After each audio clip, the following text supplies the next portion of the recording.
Hello everyone, আমি অর্পিতা। কী অবস্থা সবার? Firstly I want to say happy marriage anniversary papa and মা।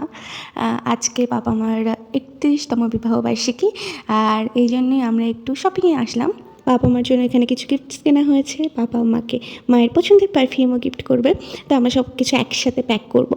যাই হোক, শপিংয়ের পার্ট তো হয়ে গেল, এখন বাসায় এসে আমরা প্যাক করছি। এই যে এটা মার, এটা পাপার, আর এই যে মার পছন্দের পারফিউম। তো সব কিছু মিলে আমরা সুন্দর করে ডালটা একসাথেই রেডি করলাম। আর এখন এই যে মাকে সাজানো গোছানো হচ্ছে। একটা টাইম ছিল যখন মা আমাদেরকে সাজিয়ে দিত, আর এখন আমরা মাকে সাজিয়ে দিই। এখন দিদি টুকটাক সব কিছু গুছিয়ে নিচ্ছে, আর আমরা অনুপদার আসার ওয়েট করছি। তো অনুপদা আসলেই আমাদের ছোটোখাটো ফ্যামিলি পার্টি স্টার্ট হয়ে যাবে। এই যে কেক টেক খুলে নিচ্ছে দিদি। দিদি সব কিছু কিন্তু সুন্দর করে গুছিয়েছিল। আর এখানে এই যে আন্টি মানে দিদির শাশুড়ি মা ফোন দিয়েছিল, তো তাকেও দেখানো হচ্ছিল। তো বেশ আমরা হাসি মজার মধ্যে দিয়েই যাচ্ছিলাম। আর অনুপদাও কিন্তু একদম রেডি হয়ে চলে এসেছে, আর আমরা আমাদের টেবিলটা খুব সুন্দর করে রেডি করে নিয়েছি। আর এখন জাস্ট কেক কাটিংটাই বাকি। আমি কিন্তু এখানে আছি, আমি ক্যামেরার পিছনে, মানে ক্যামেরাটা আমি ধরেছিলাম, আর এরা সবাই মিলে কেক কাটছিল। আমি বললাম যে তোমাদেরও 31 বছর পুরো হচ্ছে, আর দিদিদেরও 1 মান্থ হতেই চলেছে, মানে 12 তারিখে দিদিদের 1 মান্থ হয়ে যাবে, তো একসাথেই সবাই কেক কেটে ফেলো। আর এই যে কেক খাওয়া খাই চলছে।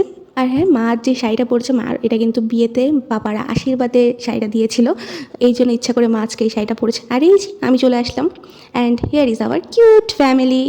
আর এই তো আমরা ভালো এনজয় করছিলাম, মিষ্টি খাচ্ছিলাম। আর এই যে পাপা মাকে আমরা গিফটটা তুলে দিলাম হাতে। আর এই যে আমরা আমাদের খাওয়া দাওয়া স্টার্ট করে দিলাম। আর আজকের দিনটা আমাদের অনেক ভালো কেটেছে। I hope you all like my video. Thank you for watching. Love you all.